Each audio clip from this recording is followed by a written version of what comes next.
On the stream on Friday, I made a couple of predictions because the Supreme Court ruling came out while we were doing the stream. Trump had not yet responded to it. So I made a series of predictions. I said 3 things were going to happen. 1, he's going to say that this is a threat to the United States. 2, he is going to attack the justices, of course. And 3, he's going to put tariffs on anyway. 1, 2, and 3. All 3 of those things that I predicted Donald Trump would do came to pass. They all happened. Now, granted, that's a pretty easy thing to predict. I'm pretty sure all of us thought the same thing. I don't possess any kind of special powers like, trust me, I know more than you guys. No, we all knew all those things were going to happen. And of course they did. And it all began in a little impromptu press conference at the White House where Donald Trump said, quote, "To show you how ridiculous the opinion is, the court said that I'm not allowed to charge even $1 to any country under the IEEPA. I assume to protect other countries, not the United States, which they should be interested in protecting. But I am allowed to cut off any and all trade or business with that same country, even imposing a foreign country destroying embargo and do anything else I want to do to them. How nonsensical is that? They're saying that I have the absolute right to license, but not the right to charge a license fee. What license has ever been issued with the right to charge a fee?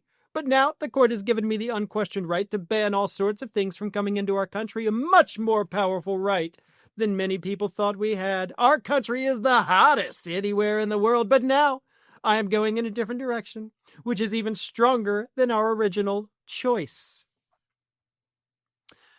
Now, that was just the first meltdown.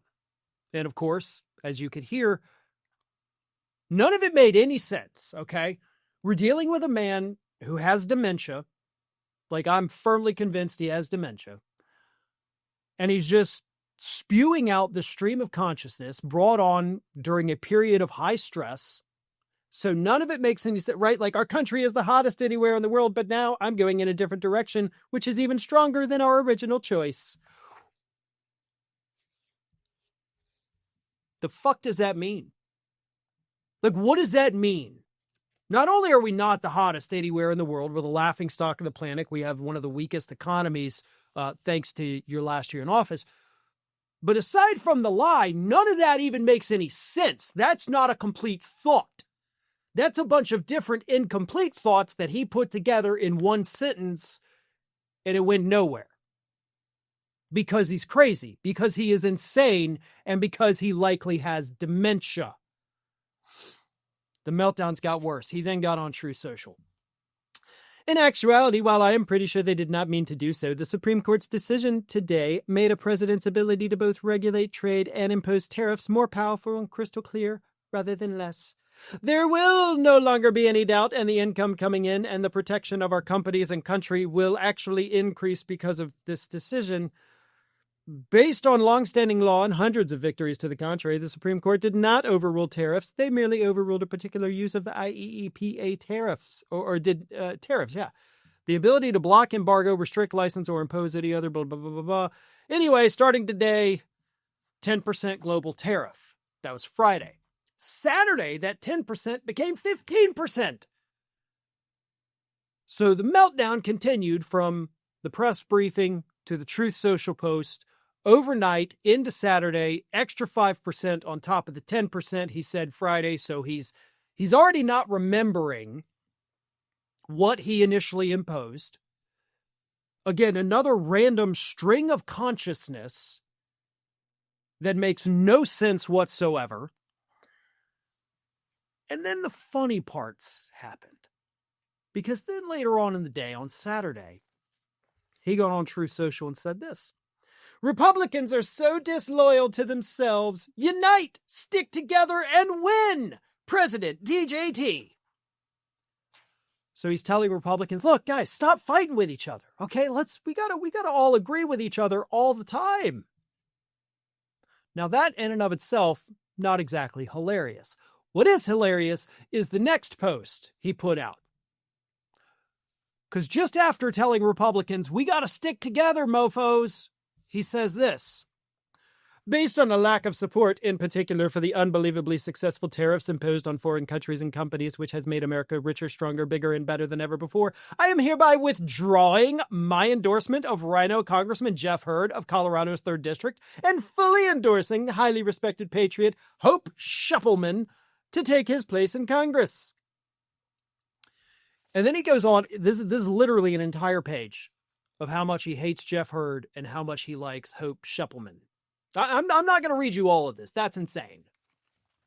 But he's like, guys, we all got to stick together. Oh, except you, Jeff Hurd. Piss off. We hate you. Right after you called for unity. You're kicking somebody out. That's the opposite of what you said to do in your previous post, bud. The meltdowns did not end. He got on Truth Social this morning and said this. The Supreme Court, which he put in all lowercase, and he said, we'll be using lowercase letters for a while based on a complete lack of respect of the United States, accidentally and unwittingly gave me, as President of the United States, far more powers and strength than I had prior to the ridiculous, dumb, and very internationally divisive ruling. For one thing, I can use licenses to do absolutely terrible things to foreign countries, especially those countries that have been ripping us off for many decades. But incomprehensibly, according to the ruling, can't charge them a license fee. But all licenses charge fees, and why can't the United States do so? You do a license to get a fee. The opinion doesn't explain that, but I know the answer. The court has also approved other tariffs, of which there are many, and they can all be used in much more powerful and obnoxious ways with legal certainty than tariffs as initially used. So he's now threatening to just be obnoxious. So you mean to tell me you weren't already intentionally being obnoxious? Like you're not even self-aware enough to know you had been being obnoxious? You're just like, guess what? The Supreme Court says I can be obnoxious. All